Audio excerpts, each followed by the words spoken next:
Hello and welcome to the Round 4 NRL Supercoach Hub podcast review. It's a bit of a late one on Tuesday after a good Easter break. I hope everybody had a fun time. Did you have a good one, Mr. Charity? Mate, it was my birthday yesterday, so I'm glad to see the Eels performed for my birthday. It's great to see. I had one too many shoeies and passed out at 6 o'clock, so great weekend for me. Yeah. What about you, Realm? How'd you end up after the weekend? Yeah, I wasn't. It wasn't a crazy weekend for me. I've been on overnights at work, so 7 a.m. finishes, sleeping throughout the day. It's a wild one for sure. Yeah, wow, good stuff. Well, it was a continuation this weekend of some of the carnage that's happened in the first three rounds, and I mean, all of us, a lot of us are still struggling back in the ranks. But before we get too much into that and this week's games, let's go through some of the injuries that we got from this week. So, one of the big ones that happened, we had Luke Metcalf go off, hurt his shin, and it is now confirmed that he has actually broken his tibia, so he'll be out for a good while. Phil Sami and Liu will miss a little bit. I think Liu had a concussion, and Sami has a syndesmosis injury after the Plath hip drop tackle, which saw him suspended for a few weeks. We also have Keenan Palasia out, and Jacob Preston, after that horrible head clash, ended up breaking his jaw. He'll be out for 6 weeks. Poor Addo-Carr came back, and again in the 41st minute went off, this time with a HIA. Relevant Raiders second rowers are all disappearing because we've now got no Zach Hosking and no Elliot Whitehead. And we do have a couple of people returning in the next week or so, but we'll leave that for the TLT podcast. Usually that's on around this time of week, but yeah, Tuesday round review. Here we go. So yeah, Mr. Charity, let's start off with you. How was your week, Supercoach wise? Not too bad. I finally cracked the 1,000-point club. Woo! Let's all celebrate and cheer for that.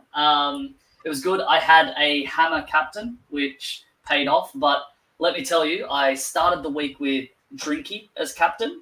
When I saw that it was pissing down with rain, I decided to change it to Brooks. Thank God.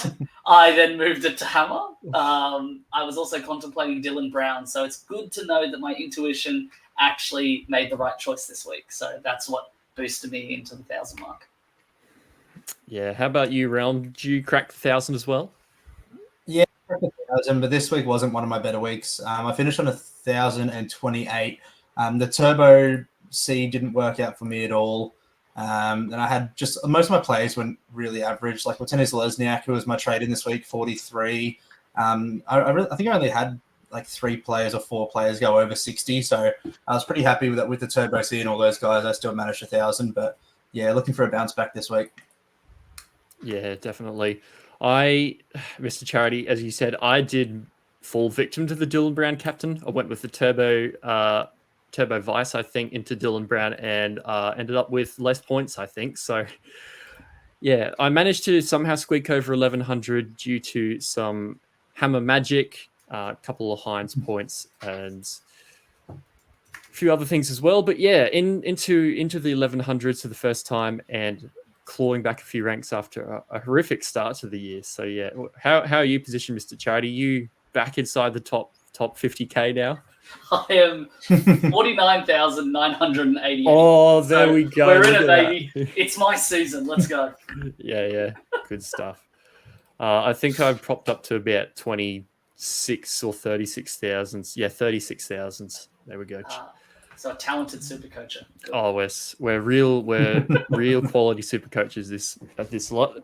What about you, Realm? Before we dive into the games, how are you positioned running into this round? So going into last week, I was sitting about 2,950th, roughly around there. So I'd had a pretty good start, but I thought I thought the par would have been a lot higher last round. I thought I was going to drop to about 5 or 6K. I only dropped 38 ranks. So I'm still sitting 2,992nd. So still top 3K, even with last round not being one of my better ones. So I'm pretty happy with that. So top 3K still. That's pretty good. It's a lot better start than some of the other coaches out there. 98% of us. That's good to see. All right, let's crack into these games. Hey, so we had first up, we had our fantastic. It's disappeared from me now, and my mind is blanking. Yeah, of course, we had the Roosters versus the Panthers. There's a bit of debate over how this was going to go with Nathan Cleary out and the Roosters doing all right, but they managed to get the job done, 22-16 over the Roosters. Mr. Charity, did you take? How did you find the Roosters' performance, and how do you think they stack up this year, given what we know the Panthers can do? I mean, it was okay. I'd take away a couple of contentious bunker calls that I think a couple of people would agree or disagree with. And it's a completely different game. But yeah, for the most part, they did okay. But you'd be expecting them to win that game. I actually had Dom Young as my VC as a sort of little bit of a chasing points kind of game. But they did a very good job of shutting him down. So I expect to see a bounce back next week. So yeah, definitely. What about you, Realm? Did you anyone that stood out to you before we go into some of the points? That game, well, I was really, really close to getting in Tedesco to start the week. I was kind of between Tedesco, Watene Lesniak, and Dom Young. And when Teddy got that try assist originally, I thought I'd kind of stuffed up my trades there. But when they got taken off him, I was pretty happy. But he just looks so involved, so dangerous. Like, he looks like the Teddy of old. So I'd say he's probably the big standout for me there for the Roosters. We could talk about Terrell May as well all day, but he's over 40% owned now. We all should have him. There's not really much more we can say in regards to him. On the Penrith side of the field, I think the big one that I took out of that was Dylan Edwards. Over that origin period when Nathan Cleary's out, he's a genuine fullback option with the goal kicking. That's one thing. I wasn't sure whether he'd goal kick or Brad Schneider, so it was really good to see him goal kick, and he's a definite option to have for that origin period. Yeah, it's very interesting now that Critter's gone to the Dogs. It just adds a lot to Dylan Edwards' base. As we know, with Pappenhausen losing it, he's still doing well. Maybe instead of Edwards disappointing us towards the back end of last year, he'll be propped up this time through that time that we need him. But yeah, so he top scored with 120 ahead of Jaruva with that hat trick, 113, and then a lot of sort of more middling scores from your bigger guns. Still pretty happy with anyone that had Yo knocking out a 72. Liam Henry at his price knocking out a 50 is really good. Terrell May, as you said, 77, really nice score there. So some of the guys who probably underperformed from a points point of view, Tedesco 47, probably not what you're hoping for, but I mean it was Penrith, right? Like how much can we read into that? If I'm a Tedesco owner, I'm not upset. Like, I'm not happy with it, but I'm not upset. Yep, 100%. Brandon's going back up a bit. Brandon Smith knocking out a 64 after Joey Lussick returned to prank us. Would have hurt for those that made that switch. And on the more disappointing side, I guess Dom Young coming back down to earth with a 30 wasn't so good on the Roosters side. Mr. Charity, were there any other Roosters? Well, I suppose we've got to talk about Manu, 63. I don't know how many people have Manu. I mean, he's always good. a couple of teams. He's only 6% owned, so about 9,000 people own. Yeah. And anyone else that sort of disappointed you a bit with that, or looking for anybody that might pique your interest in that Roosters side, Mr. Charity? Connor Watson for me was someone that I wanted to start the season with after seeing his preseason form, knowing what kind of a player he is and what he can add to the Roosters, particularly with Cheese not being an 80-minute hooker. I was really hoping I had Connor Watson in my starting team. The Teamless Tuesday came out for round one, and I said, I'm going to have to trade him to someone else. I was really looking forward to see how he played. He scored a 33.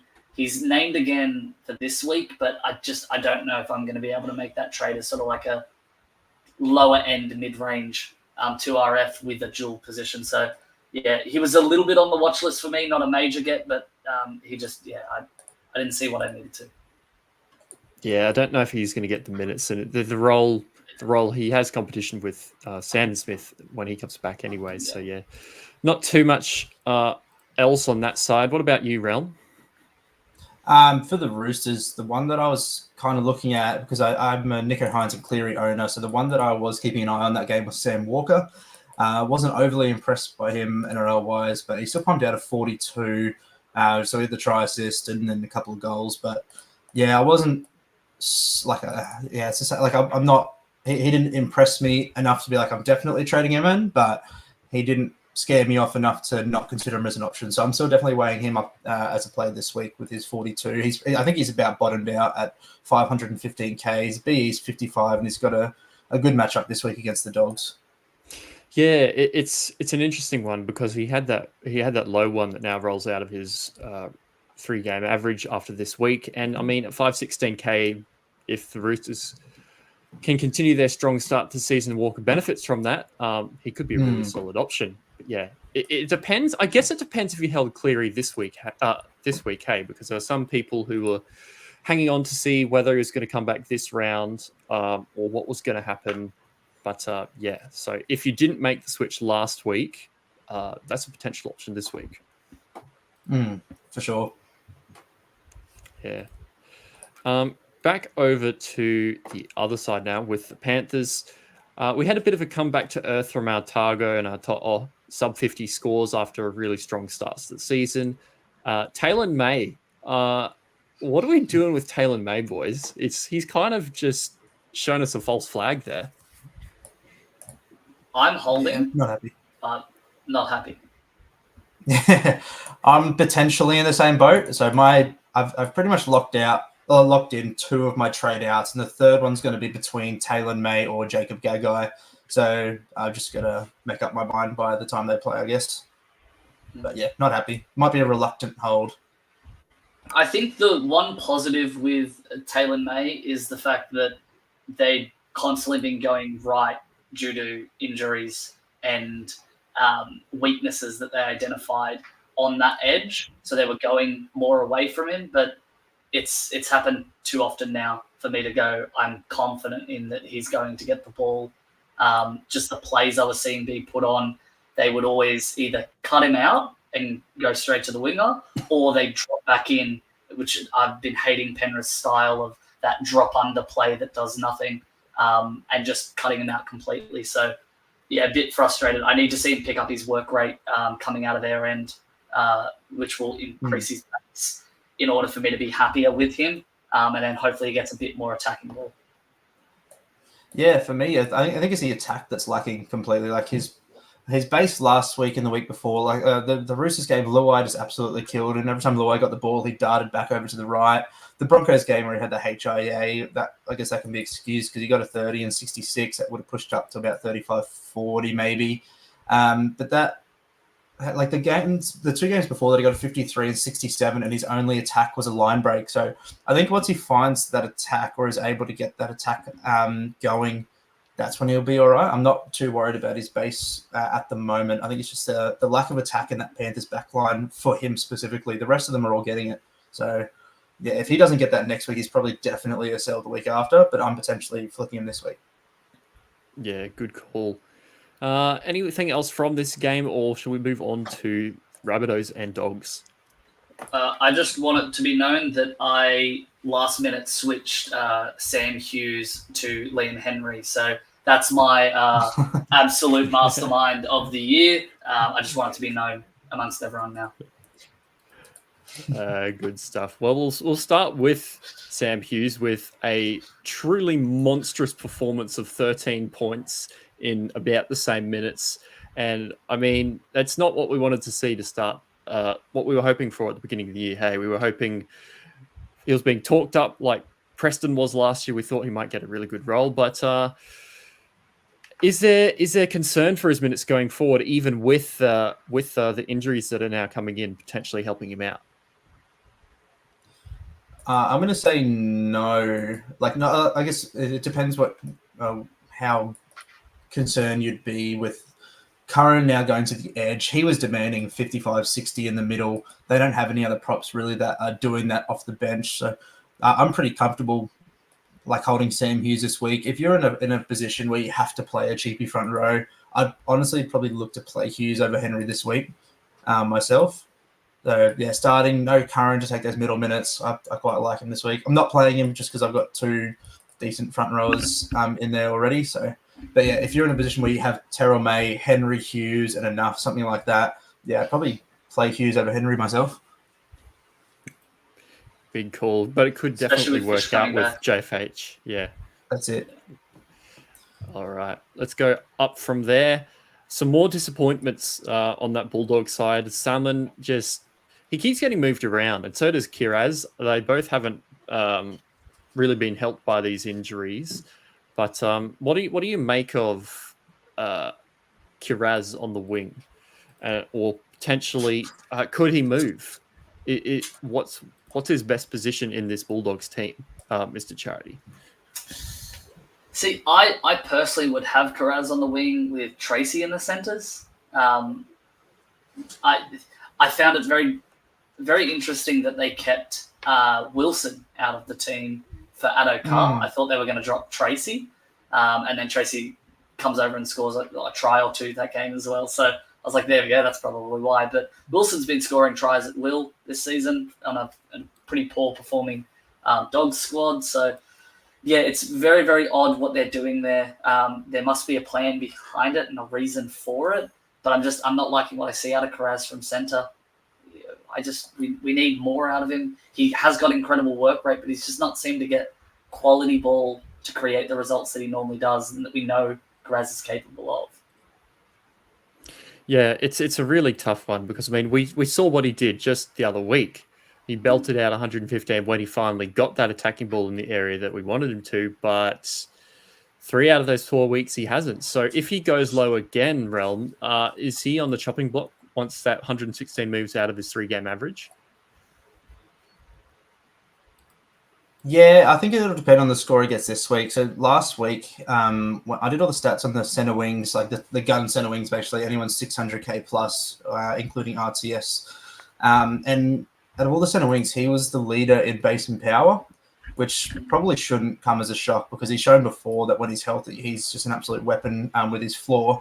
But if he's scoring probably another sub 45, sub 50, that's what I'd look to sell. But if he's pumping out a 50 plus, I'd probably just look to hold him because he could be a season hold at this point.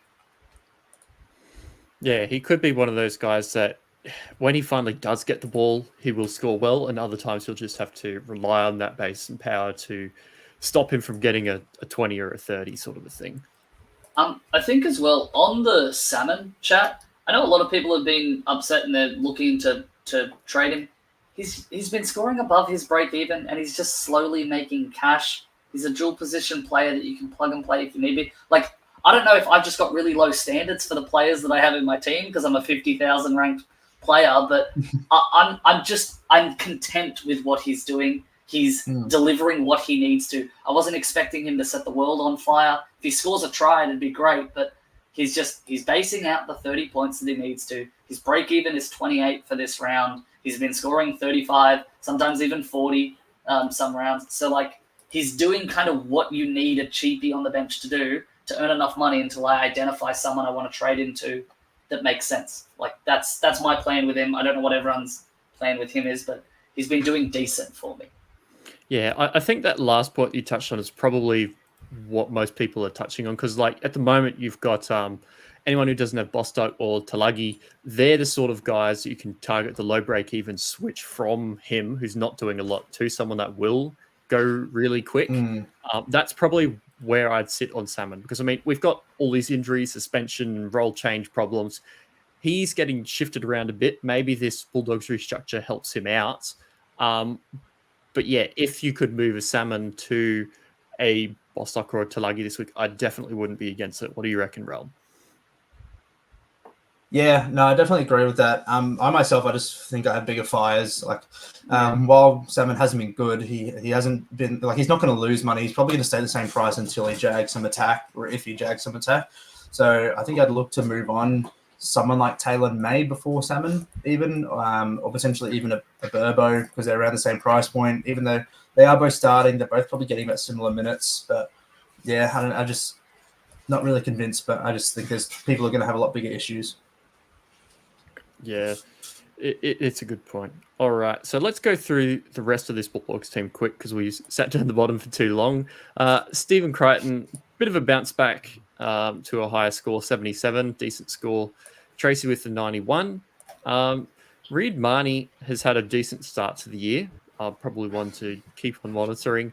And half the reason why Karaz had such a low score was that Jack Whiten really taught him a lesson and topped this game with 103 points. So, Mr. Charity, we sort of thought about Jack Whiten would be really good on this left side Rabbitohs attack, but I guess how do you see the Rabbitohs playing going forward? Because they had a very slow start, and I mean, they only just beat the Bulldogs. We did see some sparks coming out from Whiten. Yeah, look, he played a great game this game, which is awesome to see, but it's against the Bulldogs. So, like, we can't really take that too much into consideration. And the tough run that they have coming up for, I think it's the next 5 games or something like that, is ridiculously tough. However, that same gut feeling that I had about the Tigers beating the Sharks at Leichhardt Oval, I've got about this next game. So I'm not game enough to tip the Bunnies over the Warriors, but I've got that same gut feeling. So we'll see how that goes moving forward. But look, the rest of the team, we've got to see a lift. There were some decent scores across the board for the Rabbitohs players, like Damien Cook going back to what we know he can produce, and Cameron Murray just being an absolute gun, like always. It's just really going to be interesting to see if this win sparks the next couple of results.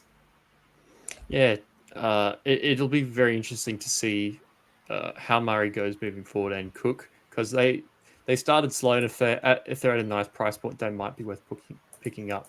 Where do you sit? Do you think it's? I mean, it is way too early, but where do you sit on the New South Wales hooker rankings at the moment? I'll go you first, Relm. For me, I'd probably say Appy, and then almost a tie between Cook and Robson. I think I don't really know which way Madge is going to go. I wouldn't be surprised if he just picks based on form up to that point. So at the moment, I'd probably say Robson is slightly ahead in form, but there's every chance Cook will win that spot. But yeah, Appy's clear number 1. Yeah. I've got a sneaky suspicion here, ready? You're going to say McInnes? Yeah. Yeah. I think McInnes is the type of player Maguire likes. And I think that's I wouldn't be probably surprised if McInnes is in there, spells Appy for 10, 15 minutes and then plays the or rest even in the middle. starts. Yeah. Appy then comes on. McInnes just continues to play through the middle. You know, McInnes will just do whatever need be for the team. Yeah. I don't hate that. I think New South Wales should do that. I just don't know if they will do that because they don't get Origin. Yeah. There'll be a couple of relevant guys hanging around at that time. Come Origin time anyway then, because we've got those 3 or 4 potential options. Anyway, let's finish off this game. We had a couple of low ones from, well, not from terribly many relevant players. We had Duncan, for those who jumped on too prematurely, with a 31. Cody Walker, 49, not fantastic, not the worst you've ever seen. I'm not quite sure how Latrell scored 69, but I mean, if he can turn into Latrell, who is really involved and does anything, it just means he's going to score 1 million points, doesn't it? Pretty much. It was a bizarre game for Latrell. Like he had no attack besides a line break assist, and looking at his stats, he had it was just so evenly spread. The only stat that he had that went above 10 was goals. Like he had 5 tackle busts and 10 points in hit up +8. And everything other than that, he just got 6 tackles, a forced dropout, a couple of offloads, line break assists. So like he didn't really do anything, but at the same time scored a 70. So that, I mean, we come to expect that from Latrell. Like it looks like he's doing nothing in the games, and he still pops out with it like a minimum 50, unless they're getting pumped 48-6 by the Roosters. So yeah, I don't know. He does this. Are you guys Latrell owners? I am not. No, because sorry, you go, Charity. I get why people are wanting to sell Trell, but I almost wouldn't jump on. If you've made the trade to him, unless you started with him and you're not happy, trade out.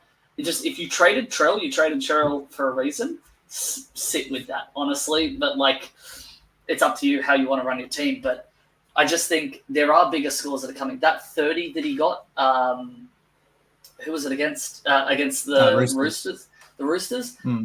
That's a sin bin that he got. Where if he was on the field for that, didn't get the minus 10 points, he's maybe on a 50, 55 score, and it's not as bad and dire as it looks right now with his break even. He can score 50 pretty much every game, like, but doing nothing. What happens when he does turn it, which he does from time to time. So I just think ride it out personally, but. Well, that's it. Like, his floor is so good because of the goal kicking, and he doesn't have to do a lot of work. Like, one run for him probably equals about 4 points because it'll come with a tackle bust or an offload, something like that.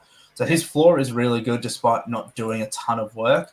But the point you made on you bought him for a reason, stick with it. For me, I did look at buying him last week, but the reason I would have bought him for is because I thought he'd ton up against the Dogs. He didn't crack a 70, so the reason I bought him for wasn't really like there. So that's what I mean. If I was a Latrell owner, I'm not really sure if I would sell or not this week. That's one I'd be in very much two minds with. I think it would depend who my other fullback is at the time. Yeah, definitely. Anything else from this game that you guys reckon is important to comment on, like Hutchison or anything like that? We've probably covered most of it. Yeah, nothing more from me. Yeah. Blake Taff has heart, the end. All right. Moving over to the Broncos and the Cowboys. This was a good test. I was interested to see how the Cowboys would fare against a bigger team after an early run up the top of the table. And I guess we found out because they got belted 38-12 with quite a few outs on the Broncos' part. So we didn't see crazy scores, though. So Reynolds on 83 and Drinkwater topped the scores. Holmes with a 59, Robson with 51, Cotter with a 50, and then on the Cowboys side, not really a lot happening. Finifuiaki, a little bit disappointing with 31, and Laybutt, he's doing a tailor-made to us with a 23. So, not great scores. Did you guys fall for the Laybutt trap after round one? Not in this format, but I have in others. I didn't, but I advised a friend to do it, so I feel guilty about that. That's tactical. No, that's just... I didn't go the Laybutt route either. Luckily. Yeah, one thing I should say, like, this game got smashed with rain, and the Cowboys completed at 55%. Like, it was, if Reynolds wasn't kicking, like, that's one of the best kicking performances I've seen in a long time, and that's what Reynolds does. And the Cowboys backs, like, just the backs themselves had like something like 16 or 15 errors, which is like we might not see again this season from a back line. So yeah, this is a real anomaly game. So I'm not putting much weight into it. I own 3 Cowboys as it is without trades this week. I'm potentially bringing in one other. So yeah, that's I'm not putting too much weight into this one. Yeah. A couple of interesting scores from guys we might not have expected so much. I was not probably expecting going into this round to see Tyson Smoothie with 62, but here we are. Don't read too much into that, guys. He's still going to be a bench hooker. Baker with a 55. Yeah, Baker with a 55 in, what was it, 42 minutes or something? Pretty solid. Haas has only got a couple more weeks out, though, right? Yeah. He was out for 4 to 6 weeks, and that was after round 2. Yeah, so it's 2 to 4 now. So who knows how long that will be there. Billy Walters got taken off a bit early, still managed to 49 somehow. Corey Jensen, probably not what anyone who jumped on with Haas out was hoping for, with a 41. And then Ezra Mann with a 38, showing the lots of people who own him why they shouldn't. With a try, yeah. I mean, him and Braden Trindle are competing for who can average sub 25 as a starting 5'8". It's very interesting. Yeah. The lowest score, bit of a surprise. Selwyn Cobbo on 24. So any Cobbo owners will be smarting a bit from that one. That was with 5 errors. So what does that work? It's still only 35. Yeah, it's interesting, but. I mean, Cobbo is one of those players that you don't get in for his consistency. You get in for his high upside. and you just hope it comes. Yeah, who's he got coming up? He's got Storm, Dolphins, Raiders, Tigers, Roosters. So it's a bit of a mix. He's got one or two easy games in there, and then a couple of interesting ones. But yeah, overall, as you said, this because it was so rainy, is bit of strange scores all around. Is there anything else that we can really take from this, other than the Cowboys can and will change Tamilo's minutes like a yo-yo? Yeah, I feel really sorry for the Titans this week. The Cowboys getting smashed. They're going to be on a massive bounce back week. Sunday Arvo at Townsville. I think they're going to be really, really hungry for that one after getting pumped by 26 points. So, yeah, it's going to be a long afternoon for BKR Sport and any other Titans fans. Yeah, straight see Valentine Holmes when he gets 11 goals. Yeah. Sucks as a non-owner. Yeah. On the Cowboys side, I can't wait for Supercoach to start adding in points for try-saving tackles. That Dearden tackle deserved about an extra 15 points, I reckon. That was absolutely insane. I also hope that try-saving tackles earns points so that Gutho can get an extra 20 points a game because of all of his efforts. But yeah, I feel that like was just Dearden's actually a really interesting shout. Didn't he? He's had a really good start to the year, and he has that good run coming up. Like his highest score has been a 70. He scored a try in all three of his first three games, so he got 65, 66, and 70. But the game that they get smashed by 26 points, he doesn't get a try or try assist. He still manages a 51. So I think he's a really interesting shout for the few people out there that are like Luke Metcalf owners or people who are Brooks in 5'8" and they are Cleary Hines. I really don't hate the shout of going to a Dearden. Especially with this matchup this week. Yeah, well, he's sort of snuck into the first ranked 5'8" at the moment with all of the other guys going down. It's quite an interesting situation. No, but there's not that many people talking about him. He's the only 5'8" averaging. Yeah, that's shocking. But it's him and Galvin, the only 5'8" averaging over 60. Yeah. Galvin should have traded Dylan Brown to Galvin. Confirmed. Yeah. All right. Up to the next game. Dragons versus Eagles. Rest in peace to anybody who captained Tommy Turbo, except me, who captained Dylan Brown, who scored less. But yeah, I was not expecting this. I was not expecting this game, to be honest. After some really powerful attacking performance by the Seagulls, they kind of just didn't at all. So we had Olakau'atu do Olakau'atu things and score 94. Cherry Evans on 83. Garrick on 71 with his goal kicking base as well. It was a surprisingly high scores for some of those outside backs, but it just didn't really translate to anything else on the field. So Turbo 55. Burbo got taken off pretty early, actually, and then anybody who brought in Luke Brooks had Luke Brooks 29 after some good performances to start the year. Stings quite a bit. You all broke Luke Brooks. I'm mad. Sorry. I'm sorry. He was doing so well for me, and then you all traded him in, and now he's done, and now it looks like a terrible play, and Rugby League Realm was right. Nah, you did well starting with him. I've tried to talk you out of it and couldn't, and then he ended up being the top 5'8" after 3 rounds. But he's on total points, he's still sitting like second, and for average, he's sitting third for 5'8", so it's not a bad play.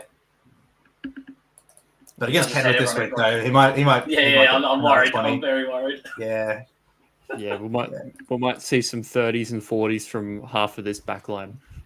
Yeah, for sure. But, man, those Dragons. Non-biased opinion. Non-biased opinion. Yeah. This is just a coincidence. Oh, what are the odds? Yeah. You Yeah. can see we're not wearing Eagles merch. I was a Turbo captainer. I kind of hedged it this game. So, look, I thought the Dragons were going to get smashed. So, at least I'll benefit from it if Turbo goes big. While the Turbo 55 did hurt me because my other C option was Hines. So, I would have got an extra, 50 points or so. Still quite, still happy as a Dragons fan from that perspective.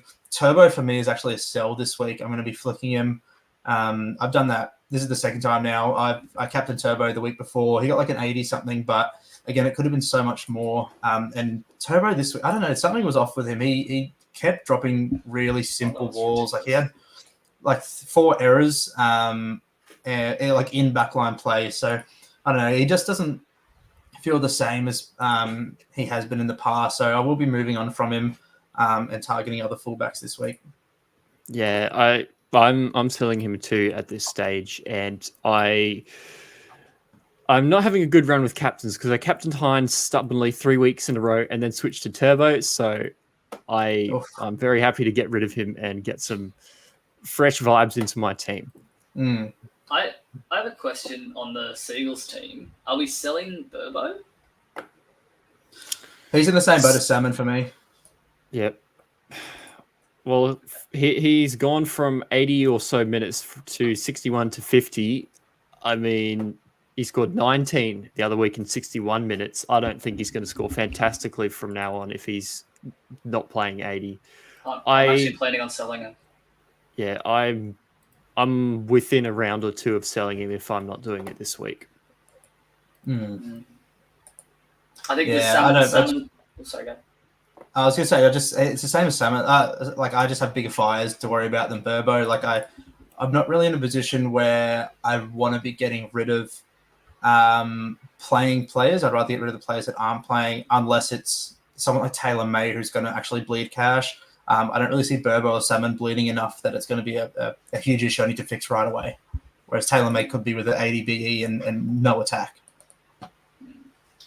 I need to get in Kai Pearce-Paul though, so I think that's who I'm sacrificing to get. So in that case, it's almost a worthwhile trade to do it, but I don't want to. I just know I need Kai Pearce-Paul in, and there's no one I want to trade out in my 2RF, so much so that it's worth getting rid of. If you're going to someone like Kai Pearce-Paul or Blaze Talangi, I don't hate it at all. Like I would probably make that trade if I was in a position to, but for me, I am targeting that kind of fullback and halfback this week. So I'm not bringing in Blaze Talangi, regrettably. So yeah, if you are in the position to make that trade, I probably would. But just myself, I have other issues to worry about. Yeah. Somebody who's turned out to be a much better TRF centre wing duel. On the Dragon side, why did we miss Tom Eisenhuth? What the heck has happened with him? Hey, he started off incredibly, averaging 55, 73 this week. He's on his way to making well over 100k. It's really interesting. Well, yeah, he's gone up 75 since the start of the season. Now he's got a BE of 7, and his floor is at 40, which is crazy. Like his lowest minutes has been 38, and he got a 40 in that time, and that's when we lost 38. Now he's just a tackle bot. Now he's unlocked his tackle busting because he hadn't had a tackle bust up till last week, and now he got 9. And he's just, yeah, he might be the best player in the world. Non-biased opinion as well. This is completely non-biased. I just like his ball playing. Like I didn't think he had that in him, and it's like it's not the greatest and the slickest ball playing you'll see from a 13, but it just seems like he's actually put a lot of effort into improving it. Yeah, exactly. So yeah, interesting. Not someone I'm focusing on, but geez, if you started with him, great player. I've really wanted him for pretty much everything: Supercoach, Fantasy, Dream Team, whatever you name it. But as soon as Lay Lewis signed, I was just like, nah, I'm off. I thought it was going to ruin things, and it really hasn't. He's just turned into a really consistent player at the moment. Anyway, we better stop talking about Tom Eisenhuth and go through the rest of this 17. There's a few more 70s in this team. 4 of them to be, in fact, with Bird, Tabell and Sloan and Sewer doing pretty well. Ben Hunt on a 64. Lomax a little bit lower on 51, but still all right. Flanagan sort of pops back up again after a really poor start to the season with a 49. Little back down with a 37. And then some of this backline is going to be pretty cheap in the next few weeks with Rabalava and Suli and players like that in the 30s. So yeah, anything to take away from this Dragon side? What's the strategy if you do have Kyle Flanagan up 5/8? I have Kyle Flanagan at 5'8", and I want to go back to the point you said, really disappointing start. He's actually the 6th highest averaging 5'8", with a 49. So, a bit disrespectful on Flano's name. I'll be very disrespectful. I'll take that. I'll remember that one when we're looking at your team. Yeah, the 49, that was actually his second lowest score. He's had a 58 and a 71 as well. So, no, I'm quite happy with him. I'm not really happy that I have to start him because I've got Flano and Galvin as my 5'8". So just because I don't think our draw gets much better from here from memory. Just pulling up our draw now. We have Newcastle, but that's supposed to be a washout. Both Friday games are supposed to be big washouts. Then we have the Tigers, New Zealand. So I guess it's not the worst run until Galvin's back. He's been jagging attack almost every game. The one game he didn't was when we lost 38-0, so that's fair enough. But yeah, I think I've been pretty lucky so far having him. Like the idea with starting him was, start. I think it was Ethan Strange as my 5'8", just run with him. And I was like, we've got a pretty good draw. I'm going to just play him. Maybe he'll jag us attack. Maybe he just has to pass it to Sully or Sue or whoever's outside him, and they'll just run over. But no, he's kind of been doing it himself. So I've been pretty happy with him so far and should make some good money now. He has a negative BE as well. Yeah, definitely. Flanagan Galvin, the ultimate pairing. Yeah, I completely forgot about that 58 to begin the year. I thought he had 220s for some reason. Yeah, no, he scored 2 tries in his first 3 games. Yeah,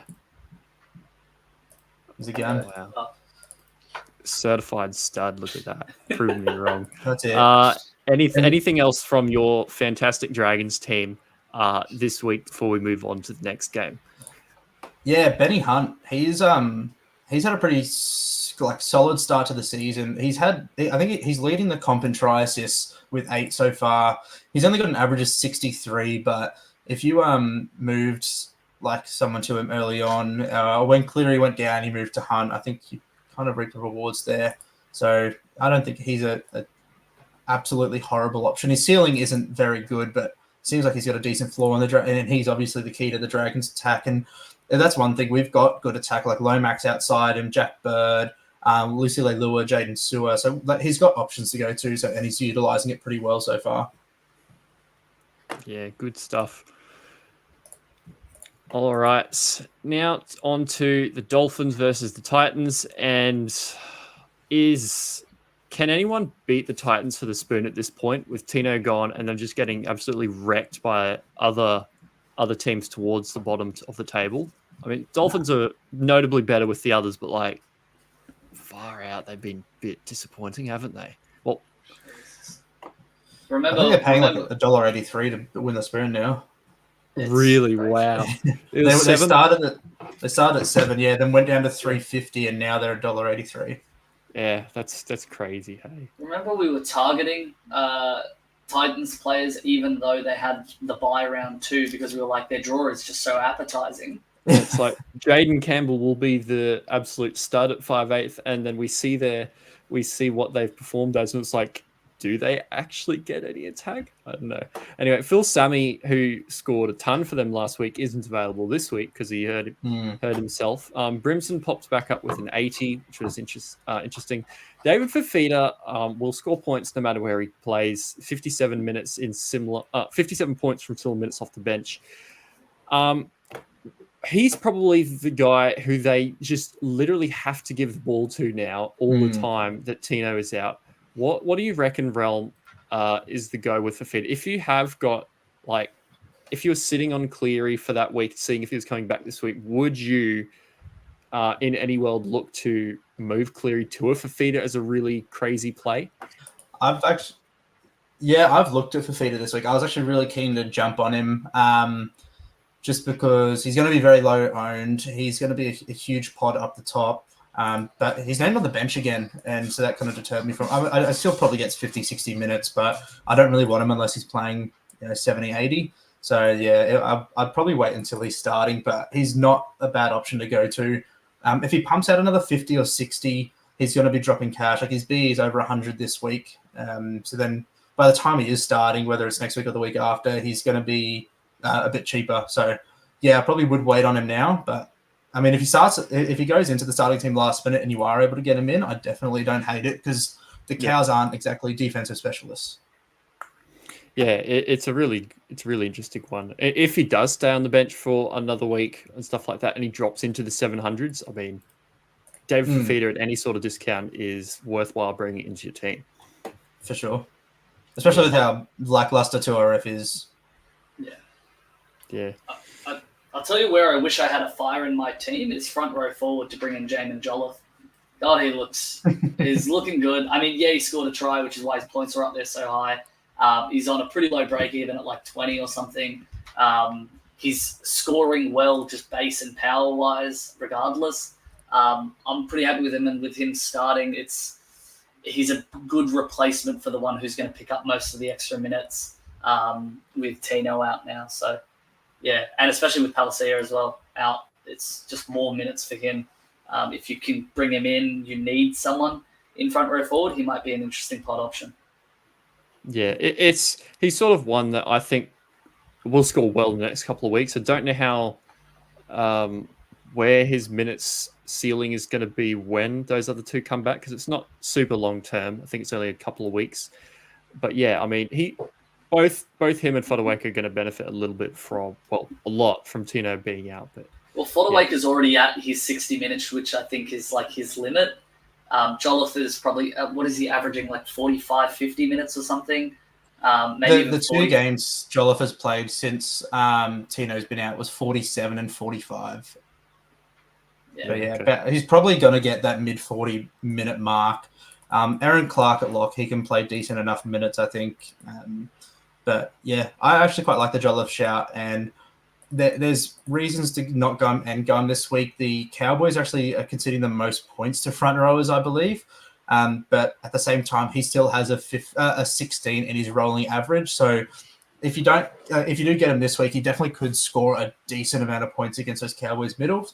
But at the same time, he's not going to make a ton of money with that 16 in his rolling average. So he could wait a week if you needed. Yep. Good stuff. All right. The rest of this Titans unit, Jaden Campbell knocked out a 48, which, I mean, given how ordinary the Titans are looking, isn't the worst, but that's not really crazy enough to make too much money yet. Chris Randall, Khaleesi Haas in the 30s. Aaron Clark should do better this week after a 31 last week. Verrills 15. It'll be really interesting to see if we do get Verrills starting again at a cheaper price. Will be really, really enticing. What are your thoughts on the Randall and Verrills situation, Realm? No opinion. I actually don't really rate Verrills that much. Just NRL wise, I'm not the biggest fan of him, and Supercoach wise, he doesn't do anything. He doesn't offer really anything. Randall, if he was the sole 9 or was getting like 60 minutes, he actually would be worth a purchase because he would pump out 40 tackles in that time. But yeah, I wouldn't be going near a Titans hooker. Probably a good call given the state of their team. Let's look at the guys who tore them up, with Hammer, Izaka, and Bostock scoring about 300 points between them. Hammer with 112, Izaka 106 with a lot of goals, and Bostock with 84 with that double. Any outside backs that are playing the Titans, just look to skiv them maybe a VC or have a look at them. At the moment, with them paying less than $2 for the spoon, looks like there's going to be lots of points on offer every week. The Titans are conceding the most points to centre wings, I'm pretty sure. And Chad just said, they're missing their 2 wingers this week. Khan Pereira dropped, I'm pretty sure, because he's in the extended reserves, and Sammy out. So I think they got Jojo Fafita and Smith Shields. Yeah. They're already conceding the most points to outside backs. So yeah, it's going to be a long week for them. Yeah, I need to make an apology. I kept on saying Bostock is not a buy, Bostock is not a buy, Bostock is not a buy. And now I'm sitting here going, I can't trade him into my team because I'm too stubborn. So that one's going to hurt me for this whole season, I think. Are you guys both Hammer owners? Yeah. I brought him in last week. Yeah, so my last trade last week was between DWZ, Hammer, and Teddy. Did end up going Teddy because of the matchup, so I thought I could wait a week on him. And then it was between Hammer and DWZ. While Hammer went massive and probably going to make a bit of money, I still think with the draw over the next 5 weeks, DWZ will, assuming he stays healthy and Hammer stays healthy, I think DWZ will outscore him over the next 5 or 6 weeks. So with a floor of 40, they didn't go to him once in an attacking play. We'll touch more on him, obviously, when we talk about the Warriors game. If you went Hammer, it's still a massive game for him. Especially if you captained him, would have been a huge week. But I think over the next few weeks, still think I've made the right call as of now. Yeah, that's fair. Be a good one to see. Tommy Flegler continues to get it done. If you've got a front row pairing of Flegler and Terrell May, you are having happy days and probably don't need to touch it for a very long time at this point. Yeah, no, definitely. He's been the one that got away for me. I started with him until they both I really get picked wanted for to start Origin. with him. Yeah, that's true. Honestly, That's true. it's probably a possibility. Hey.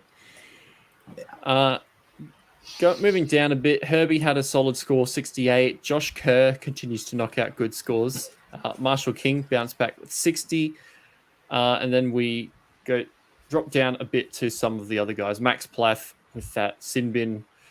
Not probably what we were looking for at that starting lock positions, making money, and now he is suspended. So that's probably the end of his prospects for a little bit right there. Yeah. Moving back up a little bit to who is it? Josh Kerr. What are our sort of thoughts on him? Because I mean, he's second row, front row eligible. He's probably benefited a little bit from Gilbert being out. What are his minutes like? He played pretty low 26 minutes last wasn't week. it? Yeah, he played 40 and 45 the first couple of weeks, and then the bye, and then he played 26. And if he doesn't score that try, he probably scores 30 points. Yeah. So I probably wouldn't look to him as a buy myself. I think there's more consistent or safer options in front row. Like Josh Kerr's probably scored 5 tries in his career, and 2 of them have been this season. Yeah. Any reason for that drop? Who came back in round 4? Did anyone come back, or was it just a different rotation? I think it might have been a different rotation. I can't recall anyone else that's really come into the Stone competitive. played extra minutes, maybe?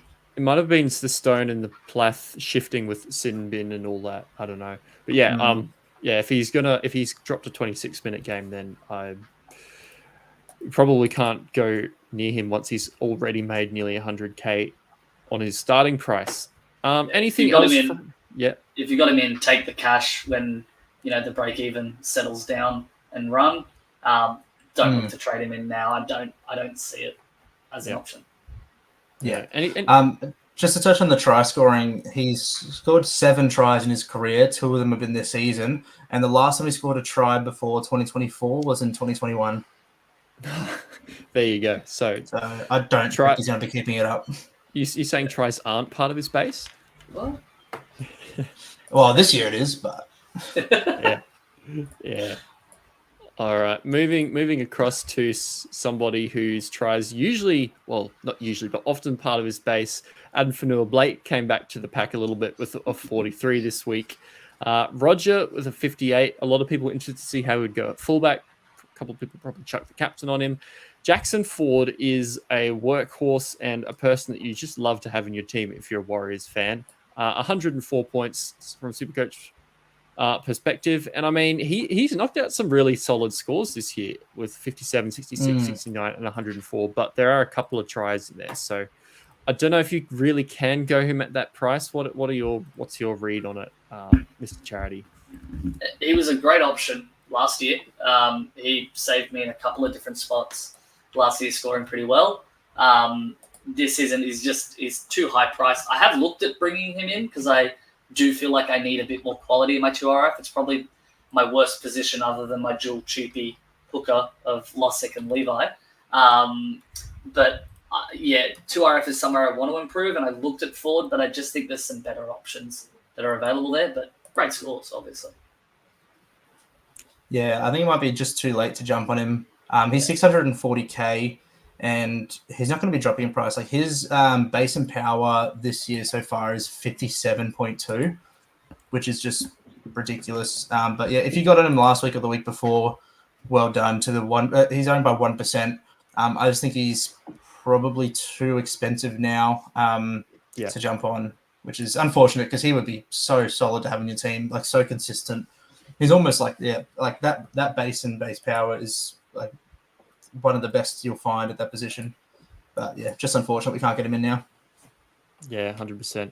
Somebody we've been tossing up halfback solutions. We had Sam Walker, we had all that, but Sean Johnson's now dropped 130k down into the mid 600s, and he got goal kicking back last week.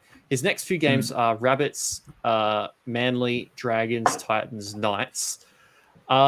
Is he a good pivot point at his price from a Nathan Cleary or something like that? Jared, do you want to have a crack at this one? I don't want to touch halfback. it's such a terrible. I've got Townsend and Brooks in my halfbacks. That's how I'm doing. Yeah. Although Townsend against the Titans this week is looking tasty. Yeah. But yeah, he got 100 just in goal kicks. Yeah, exactly. Look. I think it's with Johnson. He's a good play if you're wanting to go away from that. Cleary while he's injured, or Hines now that he's on the bye and hasn't had the greatest start to the season, but still doing decent. If you wanted to look at that, you could. It's not something for me. I think I'm actually, if I'm going to look at Johnson, I'm looking probably a week or two from now, not this week. Yeah. I'm personally pretty tempted by him. So I'm between, I probably will be trading at Nathan Cleary this week with the aim to get him back when he's back after the bye in round 7. But the two guys I'm heavily considering are SJ and Sam Walker. So it's just a case of which one I want. I do have the option to bring him both in quite comfortably and without really affecting other trades that I want to make. SJ has been so not convincing this year. Last week was good to see. The goal kicking was back. He had a try assist. The one thing I do quite like with him this week, though, which is maybe giving him the edge over Sam Walker, is that CNK's back.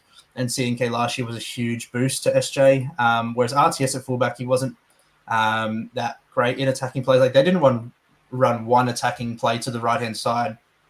As a DWZ owner, I watched that game pretty closely. And Witenius Lesniak did not have his hands on the ball once in an attacking play. Still managed a 43, so quite happy with him. But I expect that to change now. CNK's back. They're going to be right side favoured.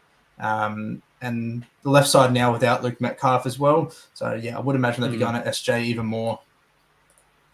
Yeah, that's a good point. Yeah. Genius.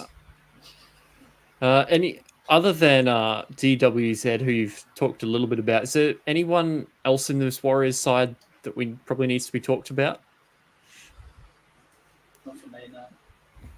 No, one option that it's a very, very risky one to talk about because he's injured every week is Wade Egan. The games he has played properly this year, he scored well in. But yeah, he gets injured every week, which is a problem. That first round, he got 34 in 34 minutes, but he had a try assist in that time. So if he plays big minutes that game, who knows what he gets? And then last week he scores 69 points, but in 80 minutes. So if he continues to get 60 plus minutes with that attack, with games like South, Manly, and Dragons, Titans coming up, they could definitely. He's definitely a pot option at that hooker position, but yeah, it's whether you can risk him with his injury history. Yeah, it's not even just head injuries. He somehow manages to do it all. He's got arm injuries. He just gets himself in awkward positions that ends up doing damage to his body. So I hope he can keep himself on the field this year because he's a very good player. Yeah, absolutely. All right. Now we get to a little bit more fun stuff. Kai Pearce-Paul was 65. Kai Pearce-Paul is a good buy. If you had him last week, that is good. What's he priced at now? He's gone up to 441. But if he's going to score you 60, I mean, sounds pretty good to me, doesn't it? Is there any reason why you shouldn't be getting on Kai Pearce-Paul at this point? If you wanted to finish above 50,000 rank, maybe. Yeah. I held off a week because I was like, I can cop the price rise he gets. He scores his 40 or 50 points, and then I'll get him in next week, and then he comes out and almost scores 70. I went, oh no. It hurts. Yeah, I actually went him in round 2. So after that first game where he nice. scored 43 in just the second half, and Sean Lane went terrible. The one thing I was looking at with Sean Lane was seeing if he had that offload back or even like played like he wanted to. Didn't see it at all. So I made that switch early when Pierce Paul was named to start. I thought I stuffed up the trade because that round 2, Pierce Paul got a 43 in 80 minutes, and then Lane scored that try against Penrith, and I was like, oh, God, I've stuffed that one up. Like, all I've got from that is an extra 100K in the bank. But nah, I'd say he's well and truly outperformed Lane. While Lane did have a good round 4, I think I've still won that trade there. Yeah, I definitely agree. So on the other side for the Knights up the top, we had Bradman Best bouncing back after some, 3 consecutive 30s? I'm so glad I sold him. Oh, it's a funny game, Supercoach. It just happens to you like that sometimes. But up the top, I didn't think it was a bad start either. Like, yeah. in my girlfriend's team, she started with Bradman Best, sold after round 1, and I should probably say she's got a 12-20 last week with no Hammer, no Azarko, and a Hines captain. That's not bad. And a Metcalf 2 points. I don't know how she manages 12-20, but she did. Yeah. That's really impressive. Monstrous. Yeah. Yeah, good stuff. Yeah. The main man up the top, who's looking a bit better these last few games. And I mean, when I say a bit better, I mean 117 points looks a lot better than what he put up in the first couple of weeks. So anybody that captained him or put a VC in looped was probably pretty happy with some of the other options not doing as well this week. If for some reason you were somebody who went without Kalen Ponga to start the year, do you just grab him now this week for like a turbo realm? I'm definitely considering him. So I'm going to be flipping Turbo out, and I've pretty much I'm probably getting in 2 fullbacks this week. I've narrowed it down to a short list of Teddy, Ponga, Drinky, and Pappy. So it's going to be a combination of 2 of those 4. And with the way Ponga was last week, like he only got a try assist last week in regards to try assists. So, and he still managed 117. Like he was just so dangerous. And if he can finish the plays, or he can get one of his outside backs to finish the plays, he could be getting monstrous scores. The only reason I'm not 100% lock even this week is that game in Newcastle, I think Friday night, it's supposed to be like bucketing down. Same as the Roosters game. So that's my 2 deterrents for there. So if it gets to Friday and it actually doesn't look as bad as they're forecasting it, I probably will lean towards him. But yeah, if it stays how it is, I might look the other way. It's not because they're against the Dragons, right? No, well, I mean, I captained against the Dragons last week, and the last time the Dragons won, we lost 38-0 to the Dolphins the week after. So basically lock and load Ponga captain then. done. Yeah. Yeah. For the rest of the Knights, we had Dylan Lucas called up late, running out of 56, but now he's disappeared again. Jacob Saifidi knocked out another decent score in decent minutes.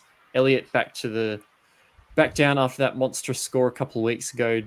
He's just going to score around that 50 mark for most of the year, I'd say, unless something drastic changes.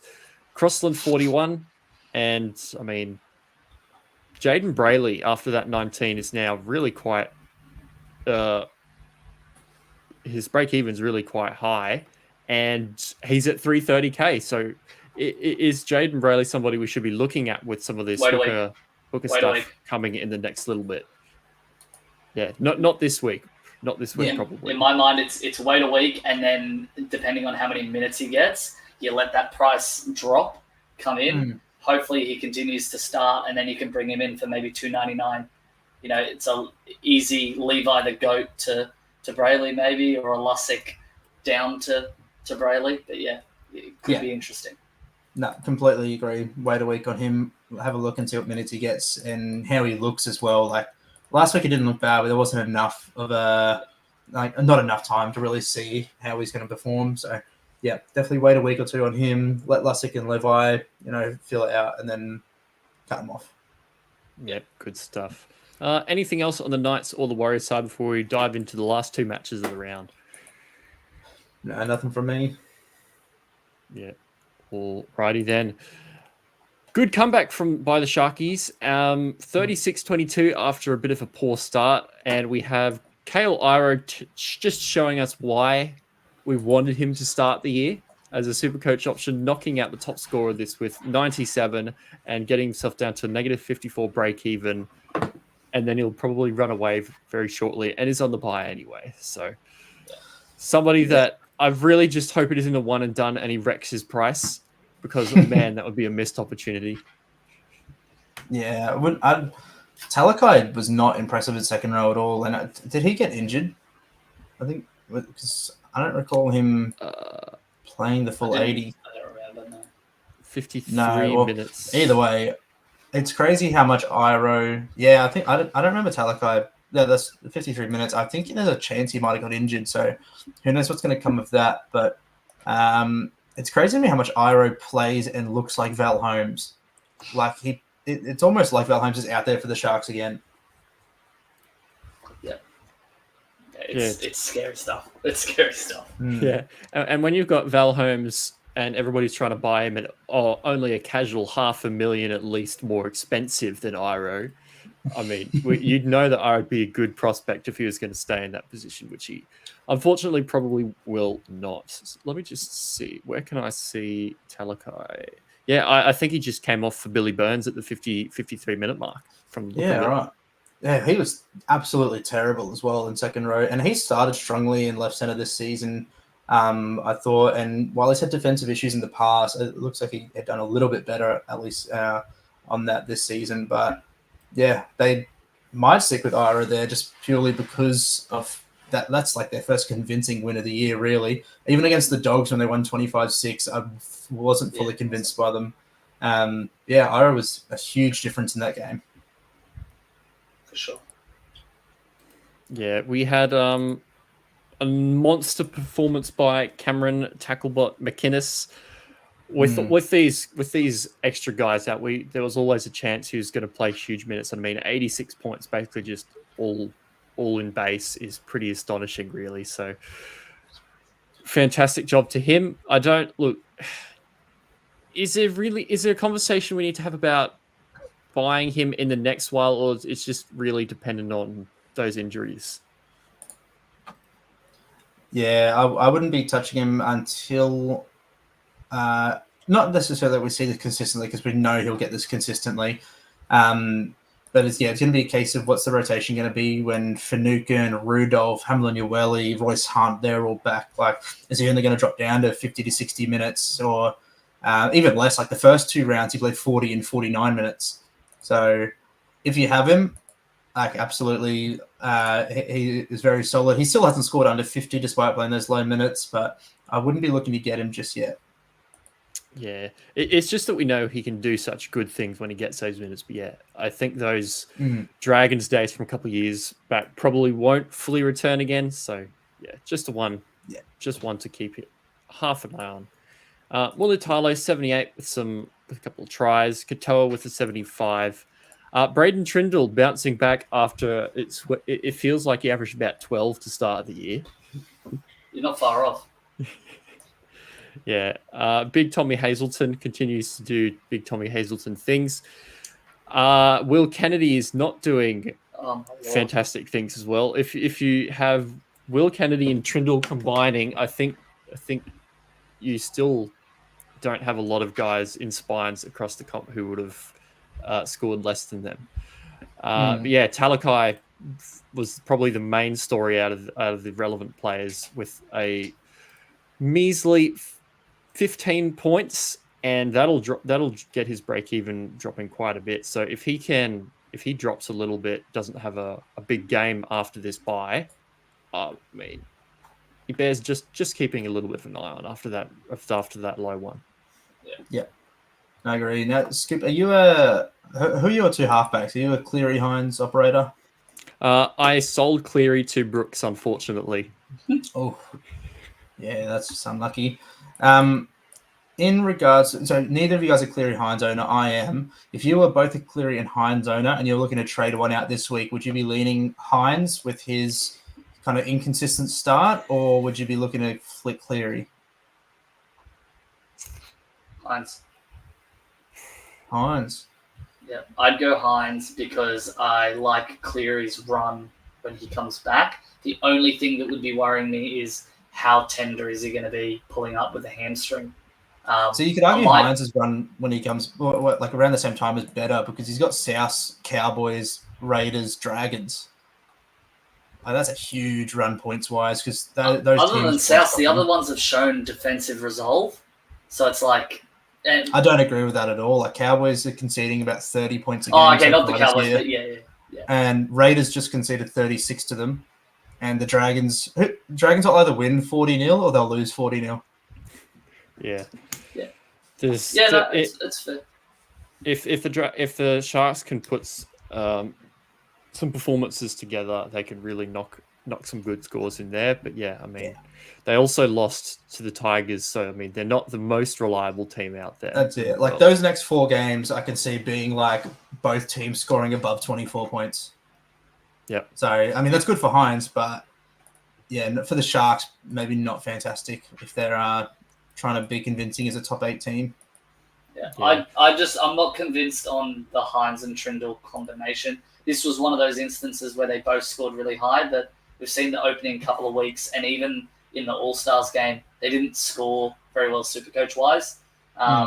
There's just something about it that's taking away from the Hines we've known and loved. I think Hines will level out with his price to a point where you go, okay, this is kind of his new base, maybe around that 80 mark is what we might see, and then occasionally he gets that 140 and everyone goes, he's back. So we'll see. Yeah. No, I'd agree with that. But personally, I'm looking to sell Cleary over Hines, and then just with the absolute, no necessarily exact plan, but I will 100% no doubt be getting him back in round 7 when he's back. Just take the AE. Yeah, I can't do it. I've got some stinkers. Like I've got Sam Hughes, who could, like, even though starting, could score 20 points, and then Salmon and Burbo could not get a 20. I don't trust my AEs enough to take them this week. Save your trades, go to the AE. Yeah.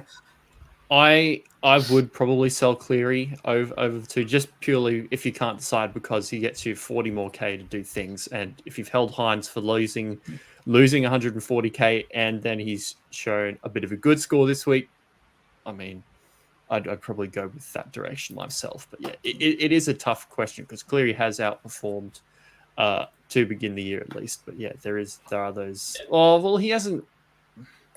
It's a tough one. He's definitely outperformed Hines. He got that 36 in round 1, but that's when the Panthers didn't score a point. Then a 73 and 121. So there's no doubt that Cleary's outperformed him. But to Cleary's standards, he hasn't performed amazingly. But if you compare him just straight to Hines, he's definitely outperformed him. Yep. That is a good point. All right. For the rest, I've lost it now. Can we talk about the GOAT? Is it time to talk about the GOAT? It's time to talk about the GOAT. Danny Levi. The Dally M hooker of the year, just scoring a try every single game. He's going to end the season with 27 tries. He has saved a couple of Supercoach teams, that's for sure. How does he keep doing it? I don't get how he keeps scoring tries. I don't understand either, man. And I'm pretty dirty that I moved him to get Lussick, and then, they'll get into it on the TLT podcast, but nobody knows what the heck is happening with that situation. It's like a double, triple, quadruple bluff at this stage. Nobody knows what Lussick is going to do. Yeah, it's fun. I mean, Levi still scored 3 tries this year, and he's had 1 score above 50. I'm not liking the sound of this disrespect, Ralph. Yeah, I wouldn't. No, not a fan. If you haven't got him already, don't. No, don't do it. He'll probably drop 3 consecutive 13s or something. Yeah, but yeah. Ethan Strange with the 46, good for his price. And in a week where there was a lot of non-players and injuries, you'll take probably 46 from him. Smithies is starting to get a little bit concerning. His minutes have dropped this week, especially 58 with Horsburgh back in the team, and he's gone 38, 43 the last 2 weeks, and he's pretty much topped out if he's going to score this from now on. So Mr. Charity, what do you reckon is the plan with Smithies moving forward? Is he on your chopping block sooner, or probably just like in a week, like 2 weeks, because there's so many other things to do? Yeah, 1 to 2 weeks is probably where I'm. I could go him to Kai Pierce-Paul, but I just think I'd rather have someone who's in there and playing and could play extra minutes. With some of the injuries that we've seen happen with the Raiders as well, with Adam Mariota now starting in 2RF, they might need to just sort of share a couple of extra minutes across that forward pack. So I'm happy to hold for an extra week or two. I'm hoping it's 2 weeks he keeps scoring kind of around that 40 mark, and then I can sell him to someone else, but I am a bit worried. Yeah, we know what he's gonna. He's like the ultimate plot. I just had a look at his stats, and he has precisely 4 points across 4 rounds that are not made out of hit ups or tackles, which is pretty incredible. Yeah, I see Smithies as like just one rung above the ladder than the Salmon Burbo types. Like, yeah, I think Smithies' position is a little safer, and he's knocking out like a 40 at his floor, and probably his ceiling's like 45, really. But he's the Burbo and Salmon are sells before him. But if you need to, if you can't afford to go like a Salmon or Burbo up to a Pierce-Paul, but you can afford Smithies to Pierce-Paul, I probably would take that trade. But I'm personally holding Smithies. Like, I don't see him as a fire just yet necessarily, so I'm not looking to trade him out just as of yet. If he starts getting sub 55 minutes, starts scoring below sub 40, that's when I'll be looking to move on. But while he's knocking out 40 as his minimum, I'm happy to hold. Yeah. All right. Anybody down below? I mean, Horsburgh, we saw what he did last year. He was good when he was in that second row, that lock position. But Smithies has got a mortgage on that now. From the look of it, Ricky loves him. And yeah, I mean, I think the big story down below that's probably Zach Hosking getting a head injury after everybody got excited again when Whitehead went out with the calf. How long is Whitehead due out? Is it only another week or two? Or is it sort of not really specified yet? It just says calf TBC on the casualty ward. Yeah, it makes it super hard because I mean, did they tell us whether it was the same calf or a different calf as well? Because we had Latrell last year basically sit out for a third of the year because nobody knew what was happening with that. But yeah, I mean, Hosking when he plays 80 minutes is an absolute weapon. But he's also made his money. He's ruined his break even now. And I mean, he could just come back and play 60 minutes off the bench. So he's probably... It's a tough one. If you were a Hosking owner, what would you be looking to do? Take your money. Yeah, I'd be selling for sure. Whether it's going down to a Pierce-Paul, banking 200k and then using that 200k elsewhere, or even on a gun center wing. Like, there's definitely some center wing options out there.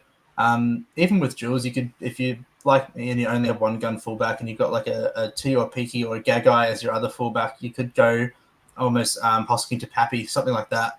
So yeah, there's definitely plenty of options out there, whether it's 2RF, center wing, or fullback. Yeah, nice one. Anyone else from this Raiders squad or Sharks, or shall we move on to the game that didn't exist because of... No, I think we're done for the podcast. One I just went for the Raiders as well.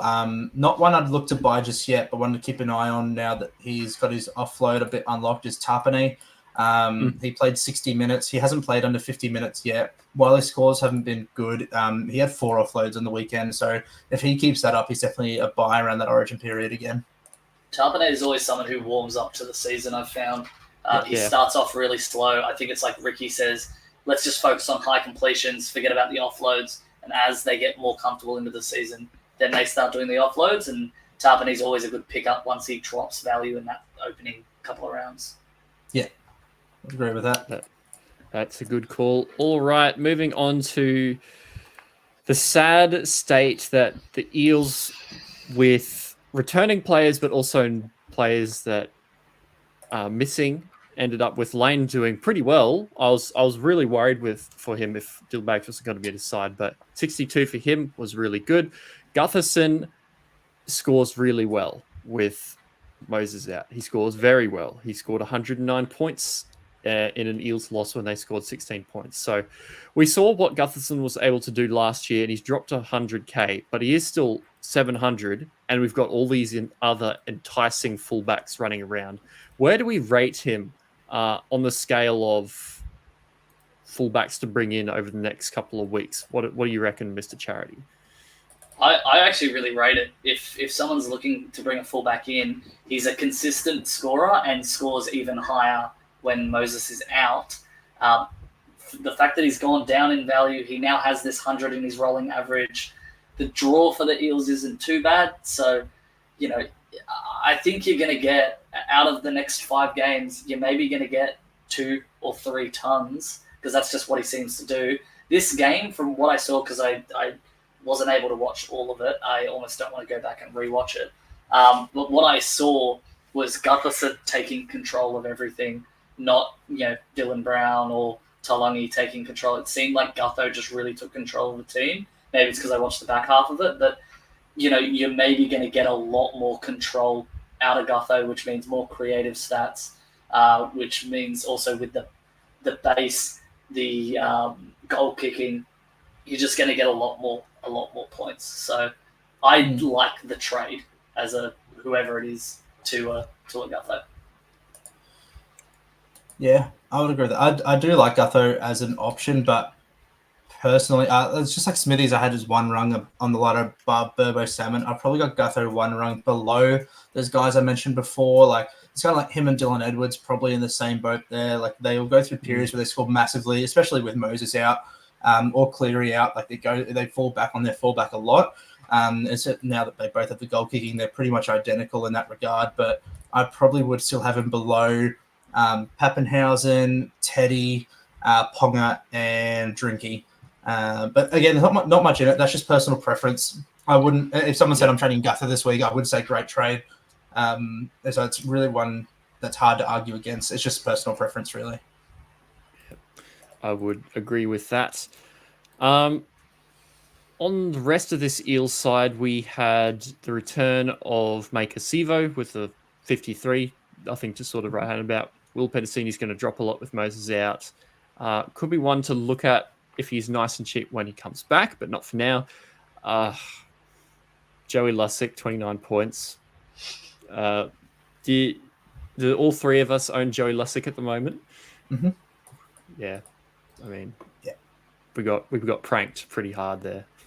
Granted, sorry, you're right, Charlie. I didn't do the Levi to Lussick one. I did Little to Lussick, so I feel a bit better about that. So it's like it's not too bad. That's still not great. It means I'm running a Lussick Levi hooker combination. So fun times. What about you, Rel? I started with Lussick. Lussick and Robson were my two that I started with, so I'm not looking to trade either of them just yet.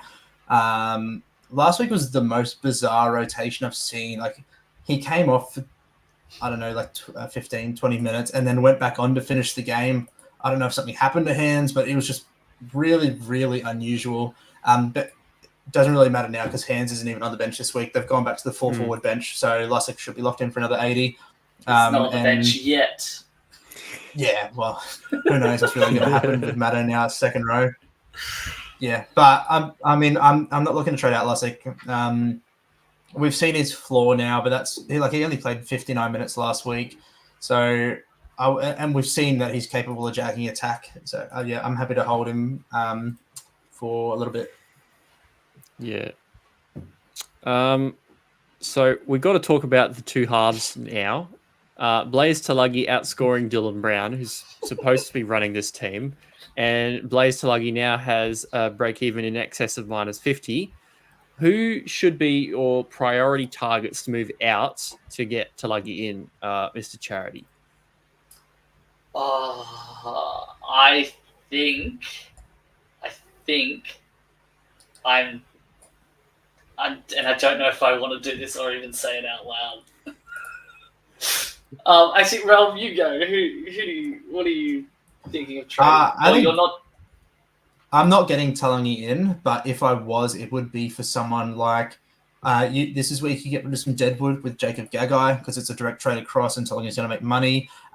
Maybe a Taylor May if you're comfortable with your center wings and have enough playing, you're pretty happy with that. Or even if you have a Burbo or Salmon there, it's not a bad trade down either. So I think there's plenty of options to go down to, bank some money and making a decent amount of trades this week. You guys ready for mine? Yeah. I'm contemplating. It's not locked in yet. I'm contemplating going. See you later, Dylan Brown. Moving Ethan Strange into 5'8" and bringing in Talangi.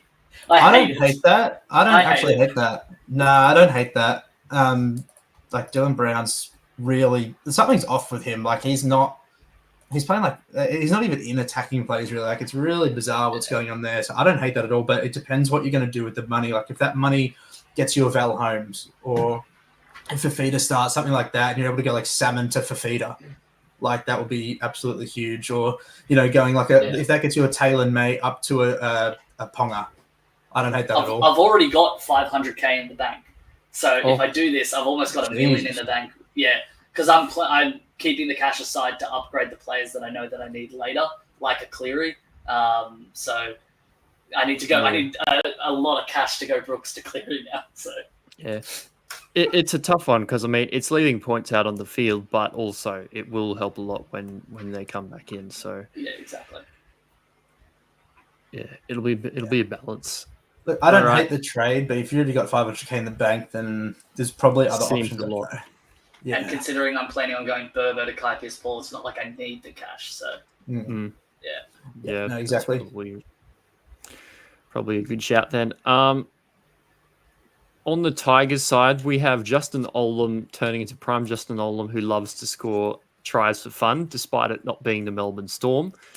And I mean, he's got a pretty solid minus break even now, but I mean, he's probably not as high on the list as some of these other cheap low break even options. Hey, yeah, look at some of I'm not looking at him at all. Yeah. Well, Olam's currently the third most traded in. And he's got a negative 40 BE to be fair to him, and this week I think he's projected like a 56, and that'll make him 80k. But I personally wouldn't be looking at him. You either need to, if it's someone you're gonna get like a low BE and you want them for a quick cash grab, it wouldn't be a Tigers back. I'd be targeting. Yeah. Like if you don't have Bostock, I'd be getting Bostock in over Olam. But if you've got the cash, I'd just be looking for a gun center wing rather. Like I'd rather Talangi Olam over Olam and bag that 200k and use it elsewhere. Yep, I think that's pretty much for sure.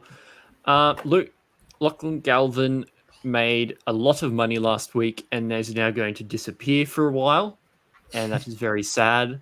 But thank you, Galvin, for your good scores and outscoring Dylan Brown while he is there. If you've got Galvin, what's sort of the plan with the other 5'8" spot? Have you said you got Galvin and Flanagan, or did you say, or have you got Flanagan instead of Galvin? No, I've got Galvin and Flanagan.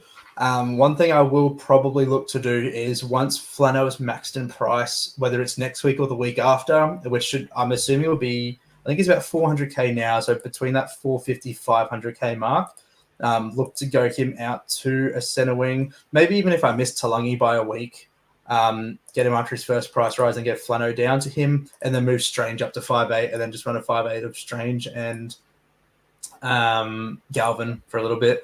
One thing I will say I'm worried about with Galvin, and I don't know if this is just me as an owner being worried that he might lose his spot. Latu Fanu's come onto the bench, and they're giving Latu Fanu 500k a year. He hasn't played first grade yet. He's supposed to be the next like absolute superstar in the game. He's been talked about for years. So I'm worried that if he comes on and really impresses, does Galvin become the 14 then?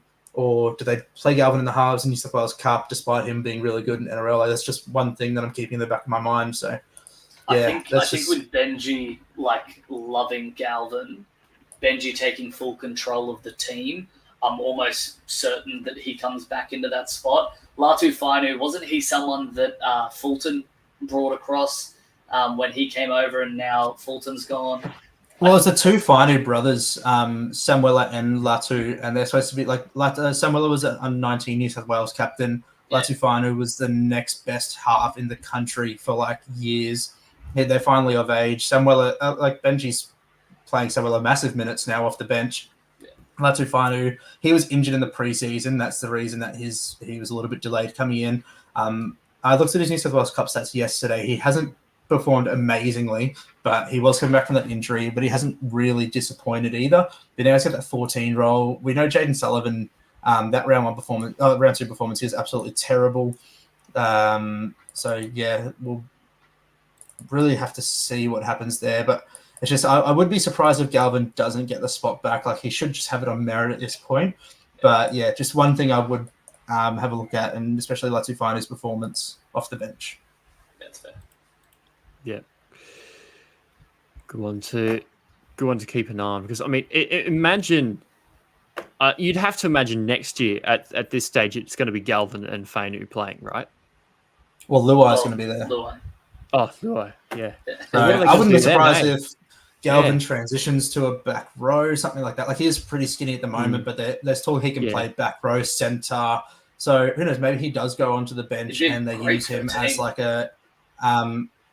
Well, yeah, absolutely. Like, Asu Kapoa for them at the moment, he can play wing, centre, or the edge. If they just play Galvin there and then get him as like a Mr. Fix-It across the field, while either Sullivan or Latufanu is the 6. Yeah, like that. As much as I would absolutely hate that, like, it's definitely a possibility. But yeah, just one to wait and see on.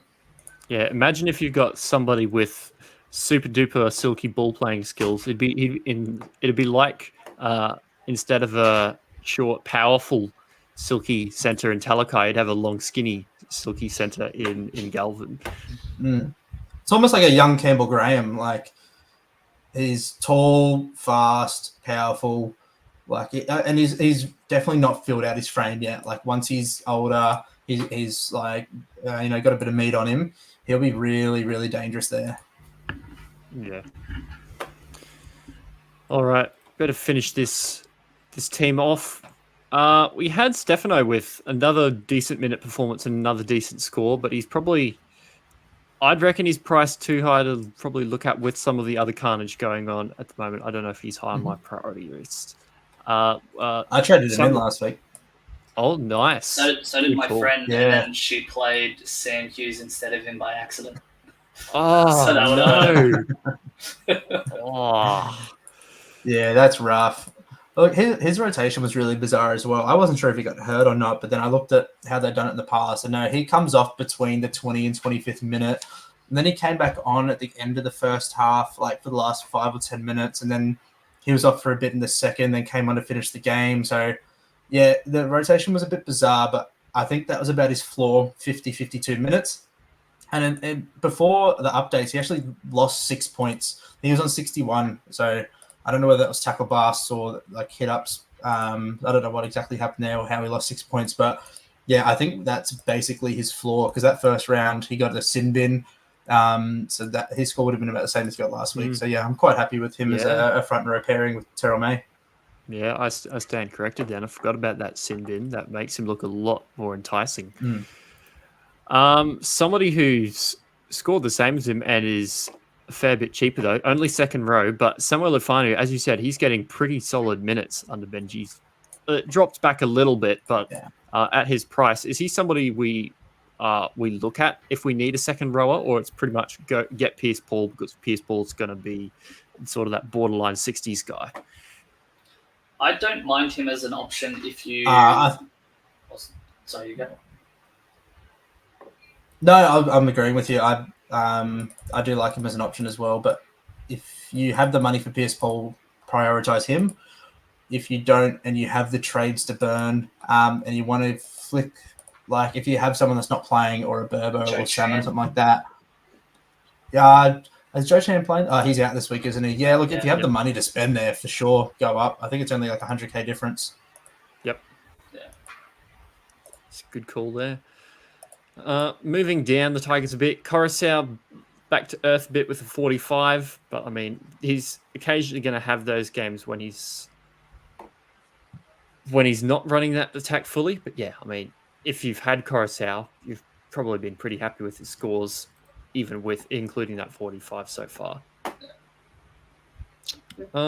What else in this Tiger set? We had IPAP with a bit of a low one, but I mean, until he becomes either a little bit cheaper or we start looking to origin planning, I don't know whether I will be looking at him. That brings us to the end of this Tigers team. The end. Any final thoughts on this game before we wrap it up? I'll go with you first, Mr. Charity. Nah, all good. Just I'm glad this is over with. I don't want to talk about this game again. Yeah, I think we should probably just extend the pod for like maybe another 25 minutes, hit the 2-hour mark, but we just talk about the Eels and Tigers game. Yeah, sounds good. Yeah, thank you. Gutho should have scored 113, not 109. Would have made a difference. Yeah, it was a bit rough. Would have been 115 as well. He wouldn't have had that -2. Yeah, Just to really make it burn. True. Yeah. Good stuff. No. All right. That'll probably do us for this week. We have been going for an hour and a half. Thank you, Mr. Charity, for joining me and Realm Supercoach. Anything you'd like to plug before we finish, Realm? Yeah, my Instagram page, Rugby League Realm, doing daily content over there. So, yeah, we just hit 1,000 posts, 3K followers. So, yeah, jump on over to that, have a look. I do post some Supercoach stuff on there a little bit, but I'm more active on Twitter, which is Realm Supercoach. So, feel free to hit me up on there with any Supercoach questions. I'm pretty active on there as well. Mr. Charity, I'm sure you got plenty of stuff to plug. Oh, always. Sign up to my only. No, I'm just kidding. We as always, you can see the little Lifeline logo at the bottom. We're running a cash league. So if you've had an unsuspected, really good start to the season, it's actually not too late to join in to the cash league that you can buy into. They cut off the day after Magic Round, so you have a chance to buy into that cash league. 50% of the money goes towards Lifeline, and the other 50% goes towards the prize pool. And we also have a bunch of prizes, subscriptions going out throughout the week. So if you want to be a part of that, message one of the mods in the Supercoach Hub, reach out to myself, Mr. Charity, and I'll be able to point you in the right direction for that, or just follow the pinned messages and threads in the channels. As the person currently leading that league, can we not get people highly ranked to join? Knock them out. Yeah. All right. Good stuff, everyone. As always, make sure to join Supercoach Hub Discord in the link below. If you're looking for some live feedback on your teams and just good, solid discussion from experienced coaches, look forward to the Wednesday pod with the team lists and the team reviews on Thursday night. So packed schedule for this week with the extended Easter weekend. Have a great week, guys. Peace. All right, catch you later.